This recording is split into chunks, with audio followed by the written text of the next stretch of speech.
Assalamualaikum warahmatullahi wabarakatuh. Selamat datang di Jumat Berkah, Perum Taman Permata Indah.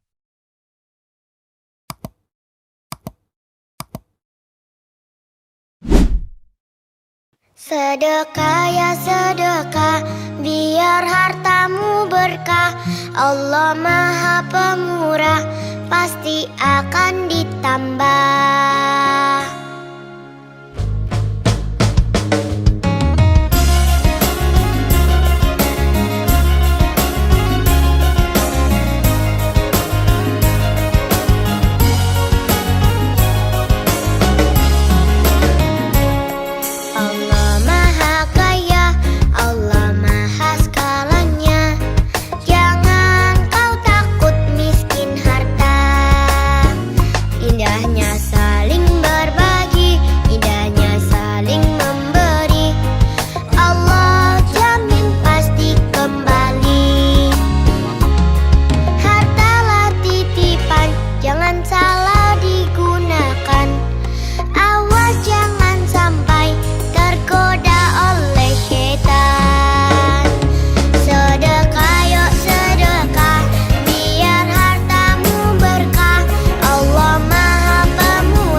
Assalamualaikum saudaraku sekalian, hari Jumat telah tiba, hari penuh keberkahan dan lipatan pahala.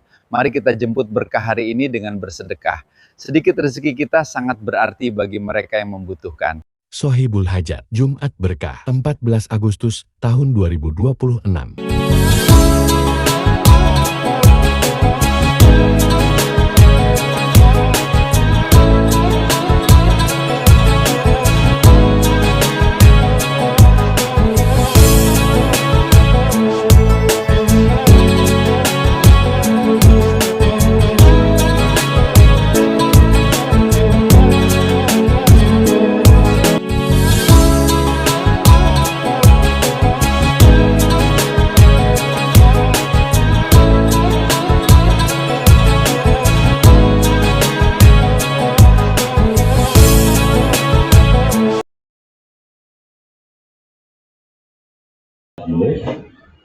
Bismillahirrahmanirrahim.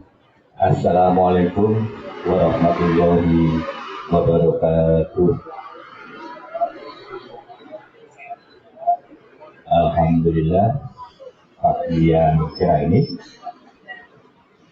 di bulan Maulid ya. Ini Pak Yudha, sudah masuk bulan Maulid ya. Alhamdulillah, tim Jumat Berkah masih tetap istiqomah dan semangat kemerdekaannya luar biasa.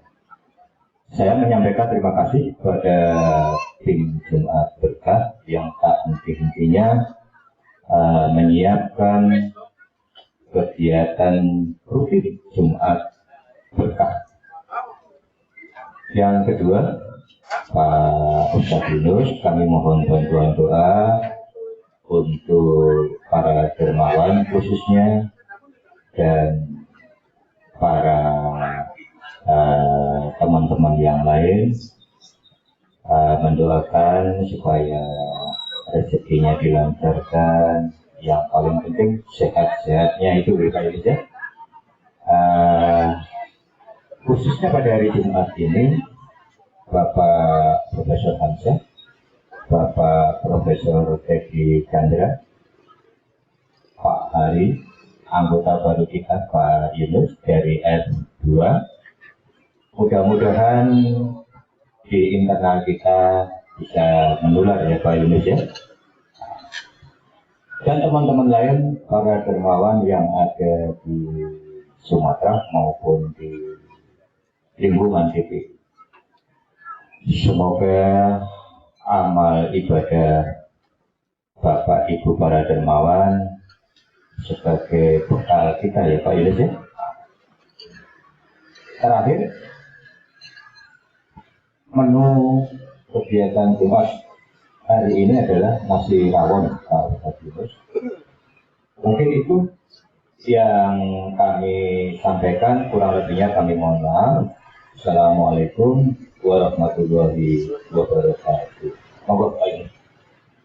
Alhamdulillah, terima kasih. Assalamualaikum warahmatullahi wabarakatuh. Pada Bapak Ibu sekalian, alhamdulillah Jumat Berkah tetap berjalan. Kita dalam suasana kemerdekaan. Mudah-mudahan negara kita diberikan berkah oleh Allah menjadi negara yang baldatun, thayyibatun, waratun. Kemudian kami juga secara khusus mendoakan kepada para donatur dan semua teman-teman tim Jumat Berkah, semoga selalu diberi kesehatan.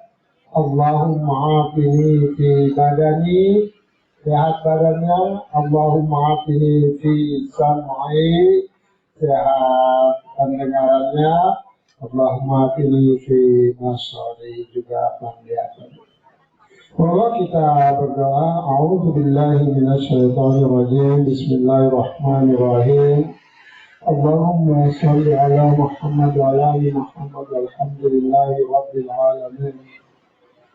Alhamdulillah hamdan katsiran thayyiban mubarakan fi, hamdan yafi ni'amahu wa yukafi'u mazida. Ya Rabbana lakal hamdu kama yanbaghi li jalali wajhikal karim wa 'azimi sultanik. Rabbana la tuzigh qulubana ba'da idh hadaytana wa hab lana min ladunka rahmah innaka antal wahhab. Rabbana atina min ladunka rahmah wa hayyi' lana min amrina rashada. Rabbana hab lana min azwajina wa dhurriyyatina qurrata a'yun waj'alna lil muttaqina imama. Rabbana atina fid dunya hasanah wa fil akhirati hasanah wa qina azaban nar. Subhana rabbika rabbil izzati amma yasifun wa salamun alal mursalin walhamdulillahi rabbil alamin. Allah, kita mulai.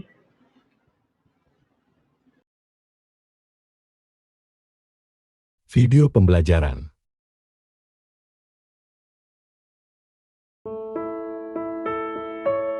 Halo semuanya, selamat datang di Kisah Bijaksana. Kali ini, kita akan menceritakan sebuah kisah yang akan menjadi penyelamat kalian dalam kehidupan ini. Selain memiliki jalan cerita yang sangat menarik, kisah ini juga mengandung pelajaran hidup yang sangat penting untuk kalian dengar. Pelajaran yang harus sekali kalian dengar, setidaknya sekali seumur hidup.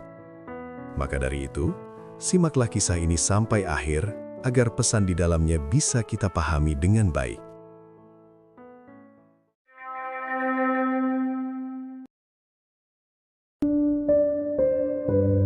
Suatu ketika, di sebuah padang savana yang luas dan terbentang sejauh mata memandang, hiduplah berbagai macam hewan. Dari yang bertubuh besar dan kuat seperti gajah dan singa, hingga yang kecil dan nyaris tak terlihat seperti serangga. Di tempat itu, kehidupan berjalan dengan ritme yang sudah terbiasa. Hewan besar berkeliaran dengan tenang, sementara hewan kecil hidup di sela-sela, menghindari bahaya sambil mencari cara untuk bertahan hidup. Di antara para hewan kecil itu, ada seekor nyamuk. Tubuhnya kecil, rapuh, dan hampir tak berarti jika dibandingkan dengan hewan lainnya. Namun, nyamuk itu memiliki satu kelebihan yang membuatnya berbeda. Ia sangat lincah dan cerdik. Setiap hari ia terbang mengelilingi savana, mencari makan dengan cara yang sama, menghisap darah hewan-hewan besar. Hal yang bagi banyak makhluk kecil terasa mustahil, justru menjadi rutinitas biasa baginya. Ia mendekati gajah tanpa rasa takut. Ia mengitari tubuh kerbau tanpa ragu. Bahkan terhabak singa, sang raja hutan, ia tidak merasa gentar. Baginya, hewan-hewan besar itu bukanlah ancaman. Mereka terlalu lambat, terlalu besar, dan terlalu mudah dikelabui. Berkali-kali ia berhasil menghindari serangan. Berkali-kali pula ia lolos dari bahaya tanpa sedikit pun terluka. Pengalaman-pengalaman itu perlahan membentuk sesuatu dalam dirinya. Rasa percaya diri yang semakin besar. Suatu hari, saat matahari berada tepat di atas kepala, menyinari savana dengan panas yang menyengat, nyamuk itu terbang seperti biasa, mencari makan. Namun di tengah perjalanannya, ia melihat sesuatu yang tidak biasa. Sekelompok hewan kecil tampak berkumpul di atas sebuah batu besar, di bawah naungan pohon yang rindang. Tempat itu menjadi salah satu titik teduh di tengah hamparan panas savana. Rasa penasaran membuatnya mendekat. Ia melihat ada semut, kumbang, kepik, dan berbagai serangga lain berkumpul di sana. Mereka tampak serius, seolah sedang membahas sesuatu yang penting. Nyamuk itu pun ikut mendekat, lalu hinggap di salah satu sisi batu. Awalnya ia hanya ingin mendengar, namun semakin lama, pembicaraan itu terasa semakin menarik. Mereka sedang membahas satu hal yang sederhana, namun penuh makna, tentang siapa yang paling kuat, tentang siapa yang paling berani. Dan tanpa disadari, nyamuk itu mulai merasa bahwa ia punya jawaban atas pertanyaan itu. Di atas batu besar itu, suasana terasa semakin hidup. Masing-masing hewan kecil mulai menyampaikan pendapatnya, mencoba membuktikan bahwa dirinya adalah yang paling kuat dan paling berani. Seekor kumbang menjadi yang pertama angkat suara. Ia menjelaskan dengan penuh keyakinan bahwa dirinya adalah makhluk paling kuat di antara mereka. Bukan tanpa alasan, ia mampu mengangkat beban berkali-kali lipat dari berat tubuhnya sendiri, sesuatu yang bahkan tidak bisa dilakukan oleh hewan besar sekalipun. Beberapa hewan kecil mengangguk setuju. Kekuatan kumbang memang bukan hal yang diragukan. Namun tak lama kemudian, kumbang itu mengakui sesuatu. Meski kuat, ia tetap merasa takut, terutama pada singa. Baginya, singa adalah ancaman nyata. Satu gerakan saja sudah cukup untuk mengakhiri hidupnya. Mendengar itu, seekor semut ikut menyelah. Ia mengatakan bahwa kekuatan bukan hanya soal mengangkat beban. Kekuatan juga soal strategi dan kerjasama. Semut menjelaskan bahwa koloninya mampu melumpuhkan hewan besar tanpa mereka sadari. Mereka bisa menggigit, menyusup, dan menyerang dari banyak arah sekaligus. Itu adalah kekuatan yang berbeda. Kekuatan yang tidak terlihat tapi sangat mematikan. Beberapa hewan kembali mengangguk. Apa yang dikatakan semut juga tidak salah. Namun, seperti halnya kumbang, semut pun memiliki ketakutan. Ia mengakui bahwa gajah adalah musuh yang paling ia hindari. Dengan satu pijakan saja, seluruh salang mereka bisa hancur dalam sekejap. Percakapan itu terus berlanjut. Masing-masing hewan memiliki kelebihan, namun juga memiliki kelemahan. Hingga akhirnya, nyamuk yang sejak tadi hanya mendengarkan mulai merasa tidak sabar. Ia melihat satu pola yang menurutnya sama pada semua hewan di sana. Mereka semua punya rasa takut. Dan disitulah ia merasa berbeda. Tanpa banyak pertimbangan, nyamuk itu pun menyelah. Ia mengatakan bahwa dirinya adalah yang paling hebat di antara mereka semua. Bukan karena kekuatan fisik, bukan karena kerjasama, tapi karena satu hal yang menurutnya paling penting. Ia tidak takut pada siapapun. Suasana langsung berubah. Beberapa hewan kecil saling berpandangan. Ada yang heran, Ada yang tidak percaya dan ada juga yang mulai merasa terganggu dengan pernyataan itu. Nyamuk itu melanjutkan. Ia menceritakan bagaimana selama ini ia hidup dengan mendekati hewan-hewan besar tanpa rasa takut. Ia menghisap darah mereka, menghindari serangan mereka, dan selalu berhasil lolos tanpa cedera. Baginya, singa, gajah, atau hewan besar lainnya bukanlah sesuatu yang menakutkan. Mereka hanya besar tapi lambat. Dan karena itu, ia merasa berada satu tingkat di atas yang lain. Ucapan itu membuat suasana menjadi semakin panas. Beberapa hewan mulai tidak setuju. Bagi mereka, apa yang dikatakan nyamuk terdengar seperti omong kosong. Akhirnya, salah satu dari mereka mengusulkan sesuatu. Jika nyamuk memang benar tidak takut pada siapapun, maka ia harus membuktikannya. Bukan sekedar cerita, bukan sekedar kata-kata, tapi bukti nyata. Tantangan itu membuat semua hewan kecil terdiam sejenak menunggu jawaban. Dan tanpa ragu sedikit pun, nyamuk itu pun menerima tantangan tersebut. Dengan penuh percaya diri, ia mengatakan bahwa ia akan melakukan sesuatu yang tidak pernah berani dilakukan oleh siapapun di antara mereka. Ia akan menghadapi singa. Bukan hanya mendekat, tapi mengalahkannya. Ucapan itu langsung disambut dengan tawa. Bagi semua hewan kecil di sana, itu terdengar mustahil. Singa adalah raja hutan, bahkan hewan besar pun segan padanya. Sementara nyamuk hanyalah makhluk kecil yang mudah hilang dengan satu kibasan. Namun, nyamuk itu tidak terpengaruh. Ia justru semakin yakin. Baginya ini adalah kesempatan untuk membuktikan bahwa ia memang lebih hebat dari yang lain. Ia meminta semua hewan kecil untuk memperhatikan dengan baik. Karena sebentar lagi, mereka akan melihat sesuatu yang tidak akan pernah mereka lupakan. Dan tanpa menunggu lebih lama, nyamuk itu pun terbang menuju arah di mana singa sedang beristirahat. Nyamuk itu terbang melintasi padang savana dengan penuh percaya diri. Angin panas tidak mengganggunya. Jarak keberadaan singa yang sebenarnya masih terlihat dari batu tempat keberadaan para serangga kecil tidak membuatnya ragu. Di pikirannya hanya ada satu hal, membuktikan bahwa dirinya benar. Tak lama kemudian, sampailah dia di tempat tujuan. Seekor singa besar sedang beristirahat di bawah pohon rindang. Tubuhnya terbaring tenang, matanya terpejam, menikmati tidur siang di tengah teriknya savana. Singa itu tampak damai, tapi juga mengintimidasi.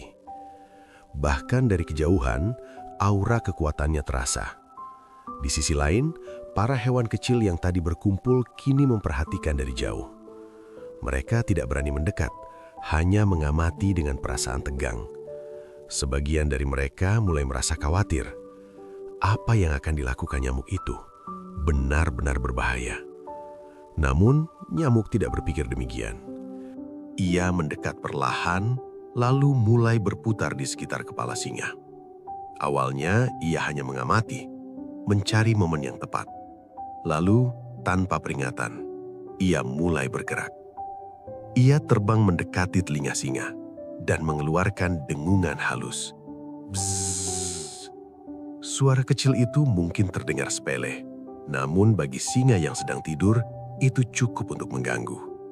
Singa menggerakkan telinganya, mencoba mengusir gangguan itu tanpa membuka mata. Namun dengungan itu tidak berhenti. Nyamuk terus berputar, mendekat, menjauh, lalu kembali lagi. Semakin lama, semakin mengganggu. Akhirnya, singa membuka mata. Wajahnya berubah, dari tenang menjadi kesal.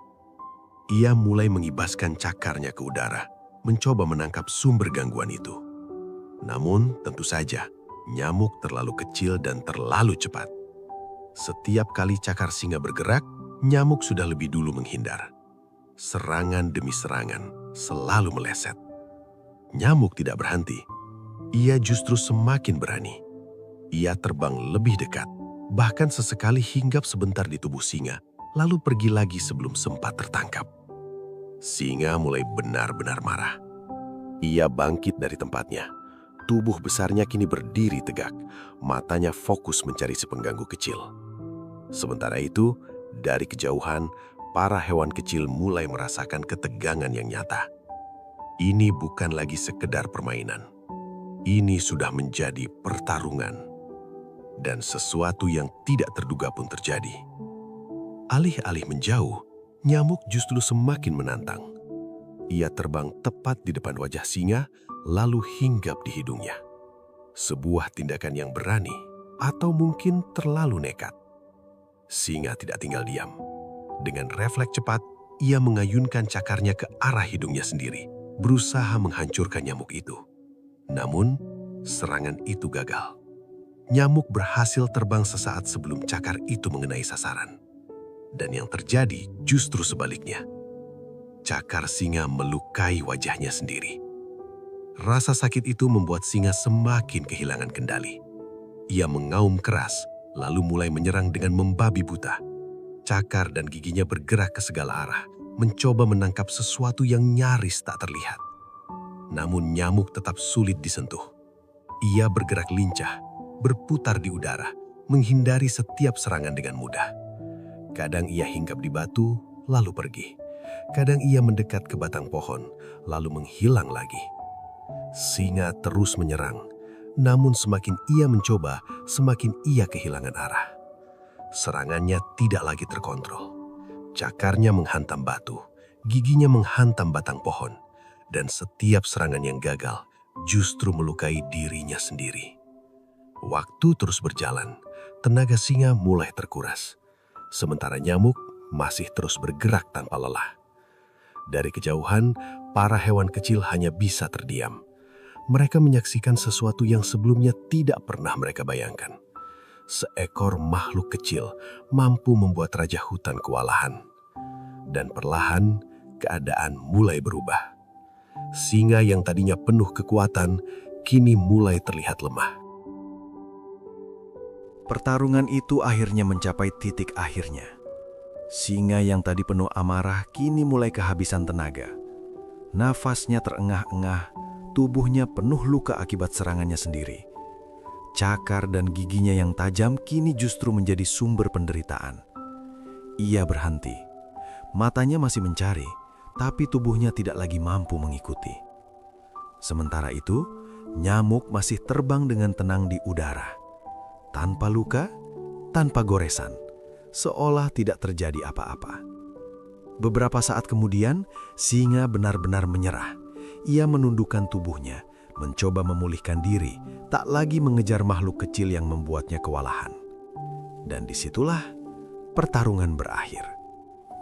Tanpa melakukan satupun serangan, nyamuk menang. Dari kejauhan para hewan kecil terdiam. Mereka menyaksikan dengan mata kepala sendiri sesuatu yang sebelumnya terasa mustahil. Seekor nyamuk berhasil mengalahkan singa. Bukan dengan kekuatan, bukan dengan ukuran, tapi dengan kelincahan dan kecerdikan. Nyamuk itu tidak menunggu lama. Ia berputar sekali di udara seolah memastikan kemenangannya, lalu terbang menjauh dari singa. Di dalam pikirannya, satu perasaan mulai memenuhi dirinya. Kepuasan. Namun kepuasan itu tidak berhenti di sana. Perasaan itu perlahan berubah menjadi sesuatu yang lebih besar. Ia mulai membayangkan apa yang akan terjadi setelah ini. Ia membayangkan kembali ke batu besar itu, membayangkan semua hewan kecil terdiam, lalu mengakui kehebatannya, dan akhirnya ia dinobatkan sebagai raja hewan kecil. Ia membayangkan kumbang yang dulu membanggakan kekuatannya, kini menunduk dan menjadi ajudannya.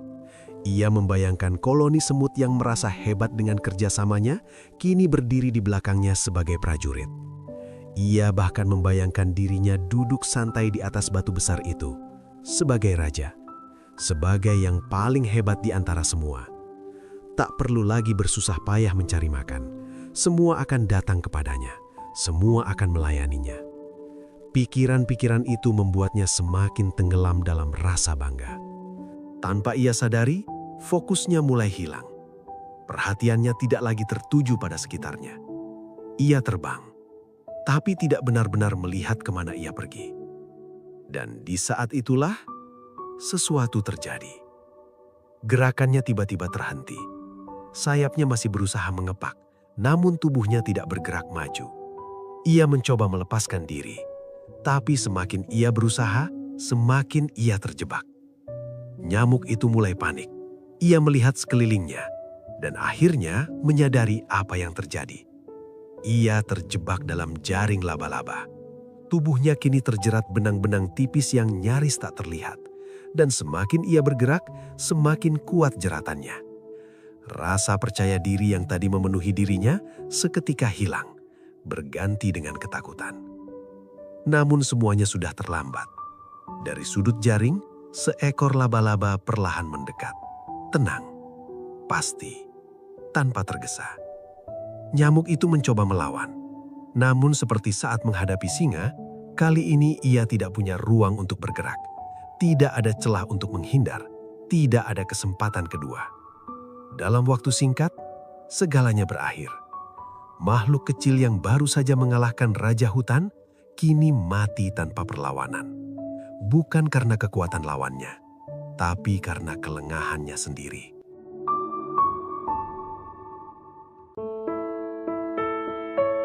Teman-teman, nyamuk dalam cerita tadi memang berhasil mengalahkan singa. Tapi ia jatuh bukan karena kalah, melainkan karena kesombongan mulai tumbuh dalam dirinya. Ia lengah, ia merasa paling hebat, dan disitulah semuanya berakhir. Dalam hidup hal seperti ini juga sering terjadi. Bukan kegagalan yang menjatuhkan kita, tapi justru keberhasilan yang membuat kita lupa diri. Seringkali keberhasilan menumbuhkan kesombongan dalam diri kita. Kita merasa lebih hebat dari orang lain, lebih pintar, hingga merasa lebih terhormat. Dan akhirnya kesombongan itu mendatangkan kelengahan, mendatangkan musuh, hingga mendatangkan murka Sang Pencipta. Maka dari itu teman-teman, saat kita memperoleh keberhasilan, jangan sampai kita menjadi sombong. Tetaplah rendah hati, tetap waspada, dan terus belajar. Karena sehebat apapun kita, satu kelengahan kecil bisa mengubah segalanya.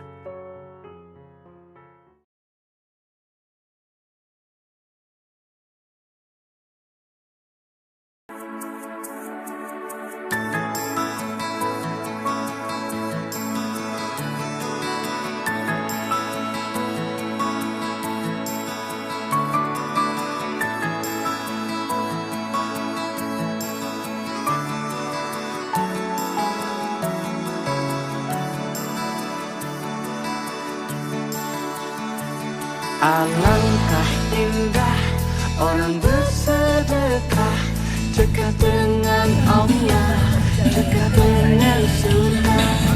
Takkan berkurang harta yang sedekah, akan bertambah, akan bertambah.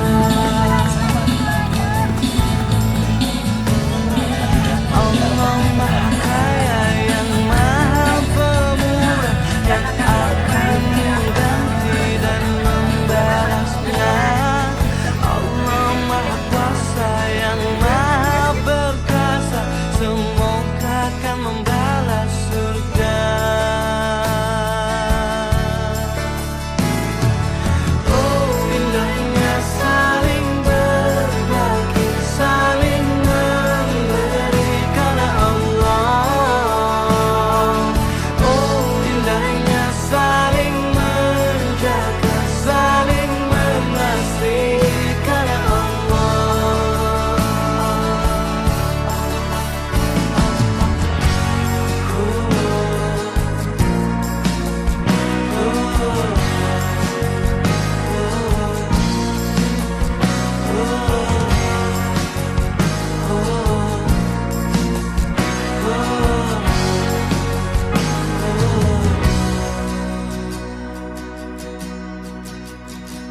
Alangkah indah orang bersedekah, dekat dengan Allah, dekat dengan surga.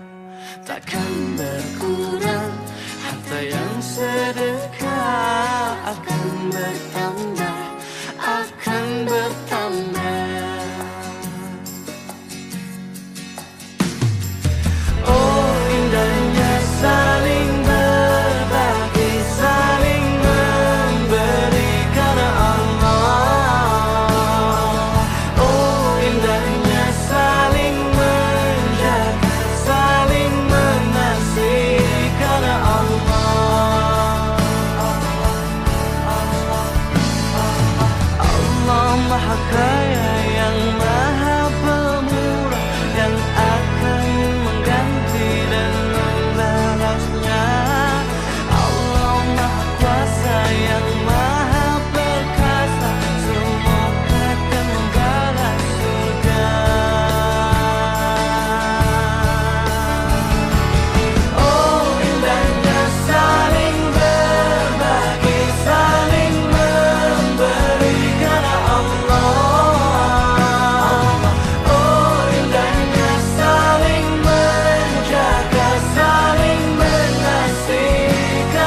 saling berbagi, saling memberi karena Allah.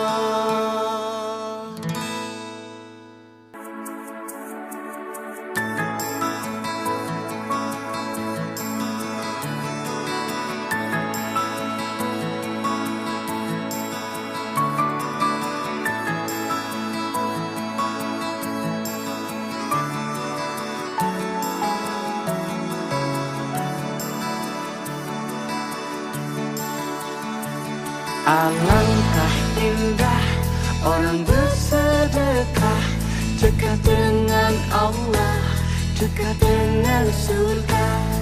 Takkan berkurang harta yang sedekah, akan bertambah, akan bertambah. Allah Maha Kaya yang Maha Pemurah, yang akan mengganti dan membalasnya. Allah Maha Kuasa yang Maha Perkasa, semoga akan membalas surga. Oh indahnya saling berbagi, saling memberi karena Allah. Oh indahnya saling menjaga, saling mengasihi karena Allah.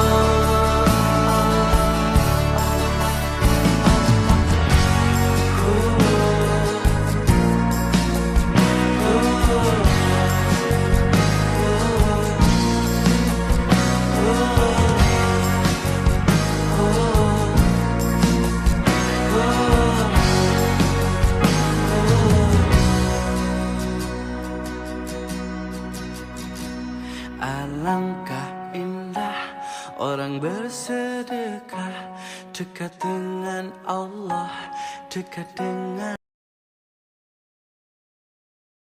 Ada yang mengatakan halal mencuri listrik itu. Saya tanya, apa dalilnya halal mencuri listrik? Karena negara tidak amanah, maka boleh mencuri listriknya. Lalu saya ajak, ini karena bukan masyarakat. Kalau masyarakat biasa bisa kita lakukan, haram, masuk neraka. Ini enggak, ini sama Ustaz. Lalu saya katakan, listrik itu punya siapa? Punya rakyat. Kalau gitu bukan punya negara, bukan. Lalu negara mengurus barang rakyat. Maka kalau ada di antara masyarakat yang mencuri listrik, dia bukan mencuri milik negara, tapi dia mencuri milik rakyat. Maka menanggung dosanya se-Indonesia. Semalam saya ngajar baca kitab tafsir Yasin. Di dalam kitab tafsir Yasin, Syekh Hamamizada itu menjelaskan dalam kitab tafsir Yasin, ternyata nanti yaumul hisab, ketika semua orang dihisab itu, waktu hisab itu lamanya 10.000 tahun. Itu waktu lagi dihisab lamanya 10.000 tahun. Lama apakah kagak itu ya? Tapi insya Allah kalau tiga ini kita jalanin, kita amalin, kita nggak pakai ngantri sampai 10.000 tahun. Ada jalan khusus, nanti kita bisa masuk langsung ke dalam sorga. Apa tiga itu? Nih, mau? Yang pertama, kalau kamu pengen masuk sorga, nggak pakai dihisap hisaban yang berat, hisapnya sangat ringan sekali. Apa? Tu'ti man haramaka. Ini akhlaknya Nabi. Tu'ti man haramaka. Berbuat baiklah kamu kepada orang yang pelit sama kamu. Yang kedua, wa ta'fu amman zolamaka. Nih akhlaknya Nabi. Kalau kamu pengen masuk ke dalam surga tanpa dihisap dengan hisaban yang berat, hisabnya hanya hisaban yang ringan. Wa ta'fu amman zolamaka. Berikanlah maaf kepada orang yang telah berbuat jahat sama kamu. Maafkanlah orang yang telah berbuat zolim sama kamu. Kalau ada orang yang jahat sama kita, dia jahat bener, dia zolim bener sama kita, habis nama kita, difitnah di mana-mana, tapi kita nggak marah, kita maafin. Nah, tinggal satu, Mudah-mudahan ini rada-rada entengan dikit nih. Ya, mudah-mudahan kita bisa kerjain biar kita bisa masuk surga. Apa tuh yang ketiga? Watasilu amman koto'aka. Kalau yang pertama berat, baik sama orang pelit. Yang kedua juga berat, maafin orang yang jahat sama kita. Yang ketiga, nih yang rada entengan dikit. Apa? Bersilaturahmilah kamu kepada musuhmu. Fa idza sa'alaka ibadi anni fa inni qarib. Allah itu dekat. Tanpa perantara Allah langsung yang bilang. Seolah Allah mau ngasih tahu ke kita bahwa aku ini dekat. Ujibu da'watad da'i idza da'ani. Aku kabulkan doa-doa hambaku. Jadi kalau kita ngerasa kok doa aku nggak pernah terkabul ya, itu bukan Allah nggak kasih, tapi Allah tahu yang sesuai dengan kebutuhan kita. Allah nggak pernah ngeskip doa hambanya, tapi Allah selalu menunda. Sampai kapan?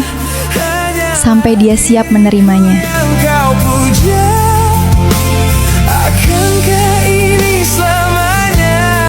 Kalau kamu miskin, jangan jadi penjahat juga.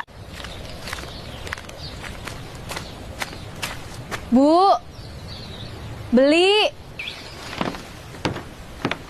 Mau ngutang lagi ya? Yang kemarin aja belum dibayar. Enggak, Ibu. Tari mau beli gula, Bu. Sekalian bayar utang yang kemarin. Wah, sekarang bawa uang ya? Biasanya kan bon dulu.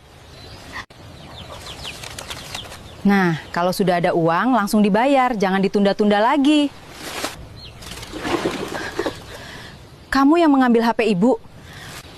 Alah, Tari, jangan beralasan. Kamu kan tadi di sini sendirian. Kalau kamu miskin, jangan jadi penjahat juga. Maaf, Bu. Bukan Tari yang mengambil HP Ibu. Kalau memang bukan kamu yang mengambil, siapa lagi? Tadi di warung ini cuma ada kamu. Demi Allah, Bu, Tari benar-benar tidak mengambil HP Ibu. Masa kamu nggak tahu? Tari tidak mengambil HP itu, Bu. Tari berani mempertanggungjawabkan ucapan Tari. Ini HP Ibu.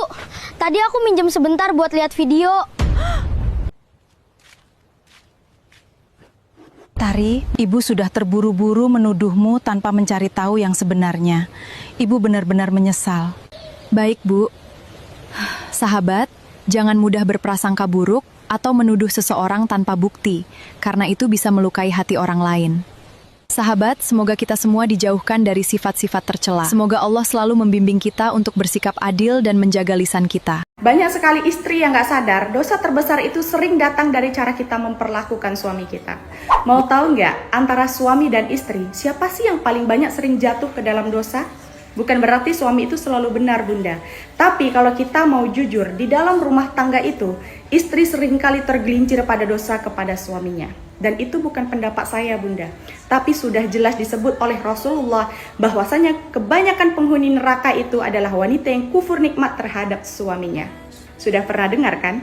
Kenapa ya bisa seperti itu? Karena dosa kepada suami itu sering sekali muncul dari hal yang kita anggap kecil. Kita mengeluh, meremehkan usaha suami, membanding-bandingkan suami dengan orang lain, tidak menghargai usaha dia, atau kita itu sering sekali tidak patuh padahal itu sudah menjadi kewajiban kita. Sedangkan kalau suami, ada suami yang zalim, ada suami yang tidak bertanggung jawab. Tapi kalau dibandingkan antara 10 pasangan, mungkin hanya ada satu suami yang benar-benar zalim sama istrinya.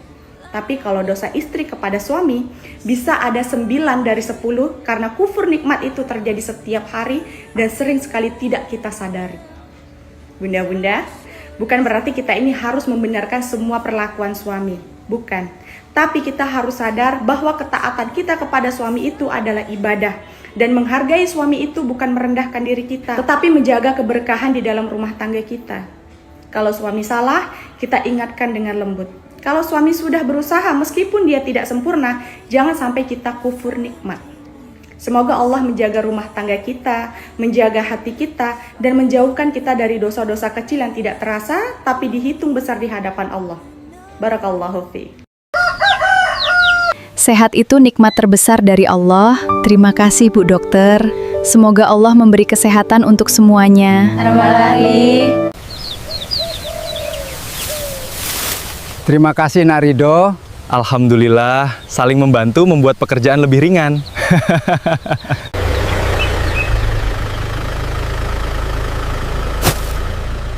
Pemuda seperti ini masih ada. Maaf nak, sayur nenek berjatuhan. Tidak apa-apa Nek, saya bantu. Saya juga membantu ya Nek. Semoga Allah membalas kebaikan kalian. Dokter, jauh-jauh datang membantu warga. Saya justru belajar banyak dari warga desa. Semoga Allah memberkahi pekerjaan dokter. Selamat datang Dokter Hana. Terima kasih Pak, semoga Allah selalu menjaga keluarga ini. Silahkan diminum tehnya nak. Nak, ayah masih kuat. Izinkan saya berbakti. Masya Allah. Alhamdulillah. Belajar Al-Quran adalah bekal terbaik. Hatinya begitu indah. Mengapa Mas Ridho tetap bahagia? Karena rezeki bukan hanya uang. Lalu apa? Hati yang bersyukur. Hati yang bersyukur.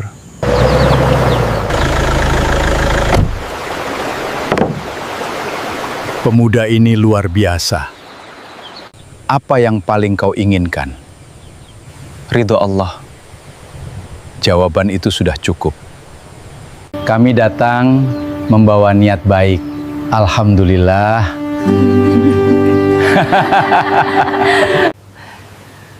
Bismillah, maukah engkau menjadi pendamping hidupku?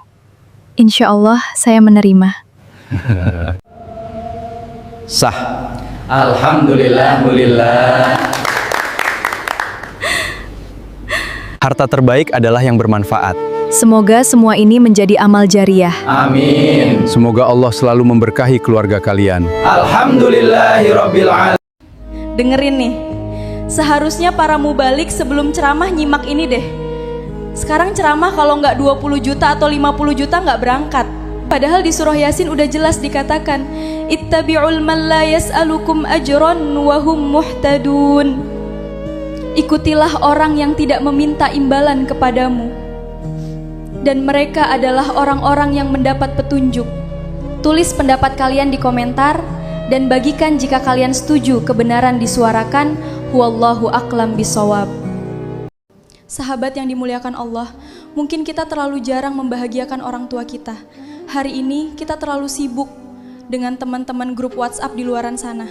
Kita rela mentraktir mereka dengan harga-harga yang sangat mahal. Bahkan bermalam-malam kita siap mengorbankan waktu hanya demi kawan dan teman yang hanya sesaat. Tapi ada orang yang seharusnya kita perhatikan hidupnya 24 jam. Tapi seolah-olah mereka bagaikan sampah dan kita anggap benalu dalam hidup kita. Demi Allah, kita sukses dan berhasil dan berada di titik ini. Bahkan kita selamat dari bencana kecelakaan dunia ini karena masih keluar ucapan dari lisan mereka. Wahai Allah, lindungi anakku, kasihi anakku, sayangi anakku, sekalipun mereka mengecewakanku di masa tuaku. Ingat seorang ayah dan ibu, sangat mahal doanya, ucapannya, hatinya, dan perasaannya. Sahabat yang dimuliakan Allah, buat kalian yang hari ini masih memiliki kedua orang tua, tolong sapa setiap hari, perhatikan dan kasihi mereka setiap hari. Jika suatu saat mereka berpulang menghadap Allah lebih dulu daripada kita pasti merindukan saat mereka masih bersama kita. Ingat ya sahabatku, ridallahi fi ridha walidain wa sukhtullahi fi sukhtil walidain. Ridho Allah ada pada ridho kedua orang tua dan kemurkaan Allah ada pada kemurkaan kedua orang tua. Jika kita hari ini belum bisa memuliakan dan membahagiakan kedua orang tua, minimal jangan buat kecewa dan sakiti hati mereka. Ada satu dosa yang sering dianggap sepele, padahal hampir semua orang pernah melakukannya. Yang lebih mengejutkan, dosa itu bisa menghapus pahala tanpa kita sadari. Bukan karena mencuri, bukan juga karena meninggalkan sholat, tetapi karena sesuatu yang keluar dari mulut kita setiap hari. Lidah memang kecil, tetapi dampaknya bisa sangat besar. Karena gibah bisa menghabiskan pahala yang susah payah kita kumpulkan. Mulane yang ngomong Indonesia sakit niku karena DPR RI gaji sebulan ke 110 juta. DPR RI. Lah guru honorer niku bukan dengki karo pegawai MBG, cuma MBG itu adalah dipundhut dari dana pendidikan. Yang harusnya 1 bulan dana MBG seluruh Indonesia mung sebulan tok niku ratusan triliun. Nek ratusan triliun dana MBG 1 bulan niku saged maringi gaji untuk seluruh guru teng Indonesia minimal 1,7 juta. Niku dari dana sebulan MBG loh Bu, triliunan. Lah kok ternyata sing tukang nyuci omprenge MBGB sebulan gaji 3 juta, guru honorer mung 400.000, kan ngece gue karo guru. Tepuk tangan di situ apa-apa. Maaf ya, anak-anak tidak sekolah itu bukan karena wong tuane ora kuat maringi duit sangu jajan, tapi karena pendidikan di Indonesia nek digratiskan malah lebih efisien ketimbang MBG niku wau. Saestu kula mboten benci karo MBG niku mboten. Yo maaf punten, jenenge wong tua ngurmati anak Bu. Ibarate anak niku kok nun sewune sekolah langka duit kanggo jajan, kanggo bayar SPP, ora anak bedi utang-utang nah. Sing penting anak bisa sekolah, betul Bu? Hidup ini bukan tempat tinggal kita selamanya. Semua yang kita kejar, jabatan, harta, dunia, tidak akan ikut saat kita dikuburkan. Maka sebelum semuanya berakhir, kembalilah kepada yang benar-benar abadi. Hei, anak baru. Kopi ruang rapat belum dibuat. Cepat. Baik, Pak.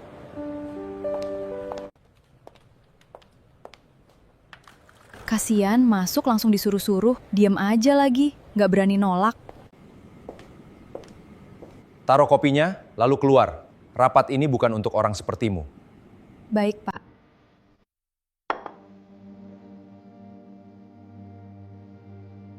Maaf, Ibu sudah datang.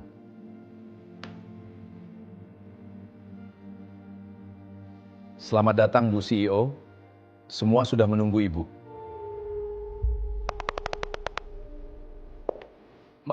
Maaf Bu, saya tidak tahu kalau Ibu... Tidak apa-apa. Duduk saja, kita mulai rapatnya. Di perusahaan ini, jabatan boleh berbeda, tetapi rasa hormat harus sama untuk semua orang. Maafkan saya Bu, saya akan mengingat pelajaran ini. Belajar menghargai orang adalah awal menjadi pemimpin yang baik. Jabatan bisa membuat orang dihormati, tetapi sikaplah yang membuat orang benar-benar menghargai. Seorang anak setiap hari rajin beribadah di masjid. Namun suatu hari ia berkata kepada ayahnya, "Mulai hari ini, aku tidak akan pergi ke masjid lagi." Sang ayah terkejut dan bertanya, "Apa?" Anak itu menjawab, "Di masjid, aku melihat orang-orang yang tampak soleh. Tetapi perilakunya tidak seperti yang aku bayangkan." Ada yang sibuk bermain handphone saat menunggu sholat. Ada pula yang membicarakan keburukan orang lain. Ayahnya terdiam sejenak, lalu berkata dengan tenang, "Baiklah. Tetapi sebelum kamu memutuskan untuk tidak pergi ke masjid lagi, ayah punya satu permintaan." "Apa itu, Ayah?" tanya anaknya. Ayahnya mengambil segelas air yang penuh hingga ke bibir gelas, lalu berkata, "Bawalah gelas ini mengelilingi masjid. Namun ingat, jangan sampai setetes pun airnya tumpah." Anak itu pun berjalan mengelilingi masjid dengan sangat hati-hati. Pandangannya terus tertuju pada gelas agar air di dalamnya tidak tumpah. Setelah selesai, ia kembali menemui ayahnya. Ayah bertanya, "Apakah ada air yang tumpah?" "Tidak, Ayah. Setetes pun tidak." Ayahnya bertanya lagi, "Selama mengelilingi masjid, apakah kamu sibuk melihat orang bermain handphone?" "Tidak, Ayah. Aku terlalu fokus menjaga gelas ini." "Apa kamu mendengar orang membicarakan keburukan orang lain?" "Tidak juga, Ayah. Perhatianku hanya tertuju agar airnya tidak tumpah." Ayahnya tersenyum, lalu berkata, "Begitulah kehidupan, Nak. Jika kamu fokus pada tujuanmu, kamu tidak akan sibuk memperhatikan dan menghakimi orang lain. Datanglah ke masjid untuk beribadah, bukan untuk menilai manusia. Setiap orang berjuang dengan dirinya masing-masing, termasuk kita.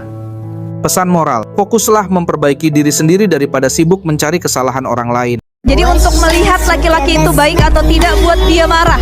Kata Rasulullah Shallallahu Alaihi Wasallam, khairukum linnisa. Sebaik-baik kamu adalah yang paling baik terhadap perempuannya. Bagaimana cara laki-laki itu marah? Kalau marahnya masih santun, marahnya tidak sampai memukul, marahnya tidak keluar dari jalur syariat, maka pilihlah dia sebagai suami. Ada laki-laki yang ketika marah dia berani mukul istri. Banyak video-video viral di mana-mana. Baru goncengan motor lagi PDKT berantem, motornya dibanting. Nah ini belum nikah saja sudah berani di tempat umum melakukan kekerasan terhadap perempuannya. Bagaimana kalau sudah menikah di rumah tertutup yang tidak ada melihat?